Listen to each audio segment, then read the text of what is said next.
ऐसा है, छत्तीसगढ़ को अंधेरे में डुबोने वाली ये सरकार है। आज भी छत्तीसगढ़ में 50% इलाकों में, गांव में बिजली नहीं मिल रही है, पंप नहीं चल रहा है। जिन एरियो में सूखा पड़ा है वहां पर बिजली नहीं मिल रही है। एक एक महीने तक जिन गांव में बिजली बंद हो गई है, अब ये सरकार पुराने पावर प्लांट को चला नहीं पा रही है और 1350 मेगावाट के नए पावर प्लांट की बात कर रही है। अरे तुम्हारे पास में जहर खाने को पैसे नहीं है, तुम कहां से पावर प्लांट लगाओगे? खाली बड़ी बड़ी घोषणाएं करोगे तो इससे काम थोड़ी चलने वाला। केंद्र की सरकार पूरे देश को अंधेरे से बचाने के लिए और कोयला ट्रांसपोर्टिंग करने के लिए ये ट्रेनें बंद की गई है। तो ये सरकार जनता को गुमराह ना करे, जो जनता की बेसिक नीड्स हैं उसको ये प्राथमिकता, जैसे लोगों को, गरीबों को मकान मिले, पीने का पानी मिले, बिजली मिले। ये और एक बार फिर बयान देते हैं कि अगर धरना नहीं रुका, प्रदर्शन नहीं रुका तो इस पर कार्रवाई की जाएगी। इसको आप कैसे? अरे कर्मचारी अधिकारियों का अधिकार है अपनी मांगों के लिए आंदोलन करना। सरकार का कर्तव्य है कि उनकी जो संवैधानिक और नीतिगत मांगे हैं उनको पूरा करना।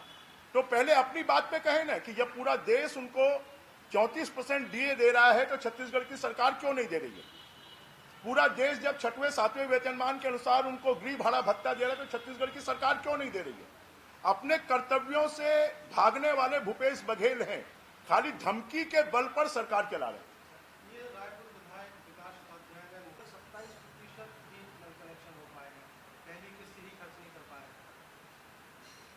जैसा मैंने पहले भी कहा कि छत्तीसगढ़ की सरकार दिवालिया हो गई है, छत्तीसगढ़ की सरकार बैंक करप्ट हो गई है, छत्तीसगढ़ की सरकार रेवड़ियां बांटने में लगी हुई है, छत्तीसगढ़ की सरकार को जनता के प्रधानमंत्री आवास 18 लाख लोगों के सर से छत छीनने वाली कोई सरकार है तो ये भूपेश बघेल की सरकार है। 72 लाख घरों में नदी का शुद्ध पेयजल मिले जिससे बीमारियां कम हो, लोग स्वस्थ हों। जहां देश के अन्य राज्यों में 80% से 100% काम हो गया है, वहां पर 27% भी काम छत्तीसगढ़ में नहीं हुआ और पहली किस्त भी ये सरकार खर्च नहीं कर पाई है। जो सरकार अपने जनता को शुद्ध पेयजल उपलब्ध नहीं करवा पाए, वो सरकार जो है उसको, तो मुझे लगता है कि किसी गंदा नाला ही उसके लिए उपयुक्त है।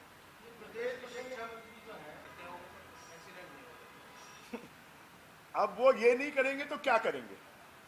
क्योंकि स्कूलों के बाजू में शराब बिक रही है, गांव गांव में कोचिए, पान डिब्बे और चाय डिब्बों में बच्चों को कप में शराब पिला रहे हैं, उसको तो वो रोक नहीं पा रहे हैं। और इसलिए अगर इस प्रदेश का शिक्षा मंत्री ही लोगों को शराब के फायदे बताने लगे तो उस प्रदेश का फिर भगवान मालिक है, वहां की शिक्षा व्यवस्था का भगवान मालिक है। छत्तीसगढ़ की 70% स्कूलें जर्जर हैं। बच्चों को अभी तक 2 स्कूल ड्रेस मिलना चाहिए, वो नहीं मिली है। बच्चों को किताबें मिलनी चाहिए, वो नहीं मिली है। बच्चों को साइकिल मिलनी चाहिए, वो नहीं मिली है। और छत्तीसगढ़ सरकार के मंत्री बोलते हैं कि अच्छी सड़कों पर एक्सीडेंट होते हैं। तो लोगों को नारकी जीवन जीने के लिए मजबूर करने वाली ये सरकार है।